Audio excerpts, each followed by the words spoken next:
Yes, people. Yes, people. What's going on? Back with me, Widi Sasongo in Manchester United fan forum, and I'm from Indonesia. This is the latest news in the last 48 hours from Manchester United.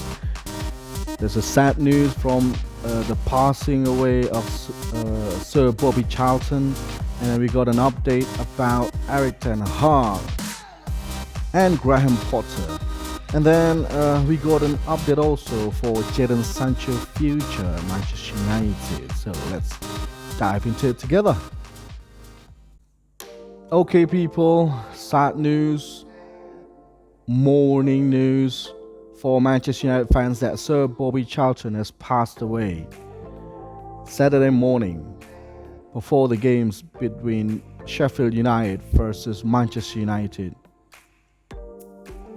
Great condolences for me to Sir Bobby Charlton, World Cup winner, fundamental person, character figure for Manchester United in the last decades. Now, let's rest in peace. So next news is about Ten Hag being related by Graham Potter. So this is news from Reluctant Nico from Twitter that Ten Hag possibility to be replaced by Graham Potter. So Sir Dave Brailsford got a dislike to Eric Ten Hag. He's only admire to Graham Potter works when he's in charge as a Brighton Hove Albion manager. But there is also a dislike came from Jim Ratcliffe for Eric Ten Hag regarding his decisions on transfer player. He disliked about Casemiro, De Gea removing, and also other players that are being signed by Eric Ten Hag this summer. So this is going to be, utterly bollocks news, or it's just,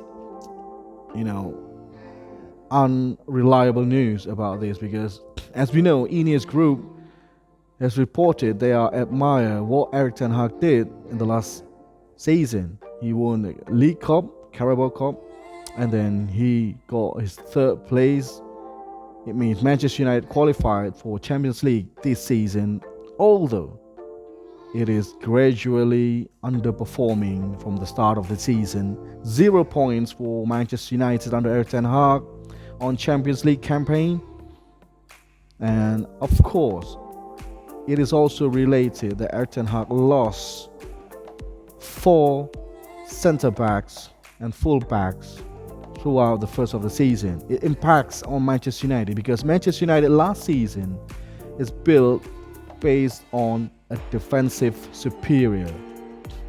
Not forget about, the changes on the midfield, and then the unperforming Marcus Rashford continues. And the next story is about Jadon Sancho. He is now reported by Moloch as Mirror. I think it's from Sunday Mirror. He stated that Jadon Sancho is now finished at Manchester United, even if he swallows his pride by apologizing to Eric Ten Hag. He feels that his relationship with Jadon Sancho is no longer beyond repair, and that the club must negotiate an exit strategy for the player in January. But where to? He got a 300 grand pounds a week.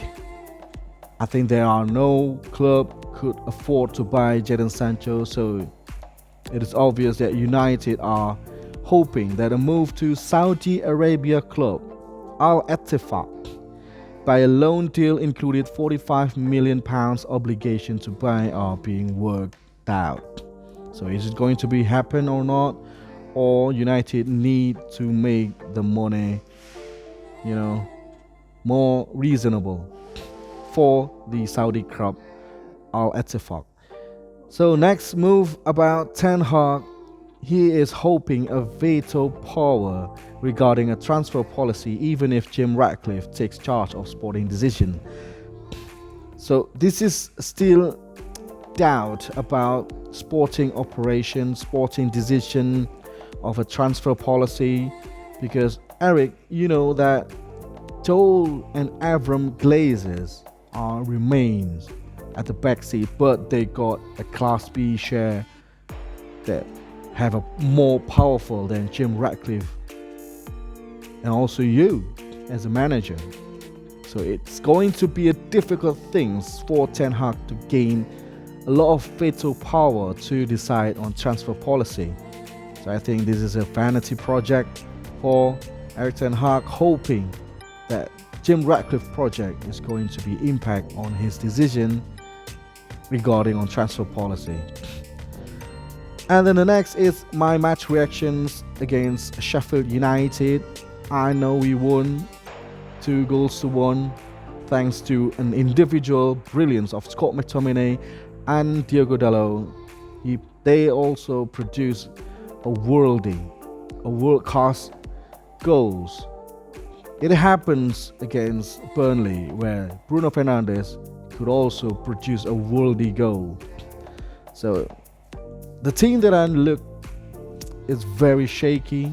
They got no pattern, they got no identity at the midfield, how the way they're going to play.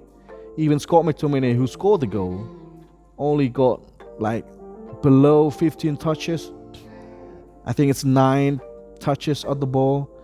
This is concerning because we need to hope that Eric Ten Hag could solve the midfield problem, because Sofian Amrabat, definitely he cannot work alone at the defensive midfield.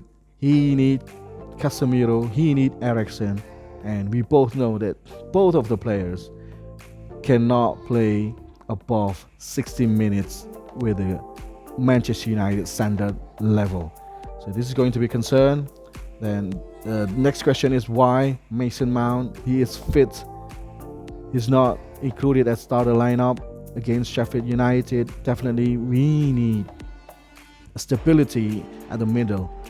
Maybe Eric Ten Hag decided to not playing Mason Mount to keep his energy against Copenhagen at the Champions League night, maybe in Wednesday. So I think this is a strategical decision, but we still got the job done even though we play like a shit. Yes, we play like a shit against Wolverhampton Wanderers. We play reckless against Nottingham Forest. We play bad against Burnley. We play bad against Sheffield United. Those 4 clubs are the relegation contender, and we play like a shit. But we still got the job done. We won all of those matches. So I don't know. I think against Copenhagen, we need to realize that the next opponent at the next Saturday is Manchester City. I don't know, will we get better against Manchester City? Can we win against Copenhagen? Let's see the progress of the fitness of the midfield. I think Kobe Mainoo, Casemiro could go back on the team for the Champions League night. It could produce more stability, more pattern, and more reliability at the midfield. Ten Hag needs to put his strongest 11 ASAP, including the midfield, where we cannot do anything about the defensive department because Johnny Evans is withdrawn with the injury. We can still rely on the resurrections of Harry Maguire, who played very good last night against a slower centre forward. So it's interesting to see what Eric Ten Hag can do against Copenhagen and Manchester City. And I think Eric Ten Hag could get sacked if they cannot win those 2 matches. It is a must. So thank you for watching. If you haven't subscribed, please do subscribe. I'll see you in a bit.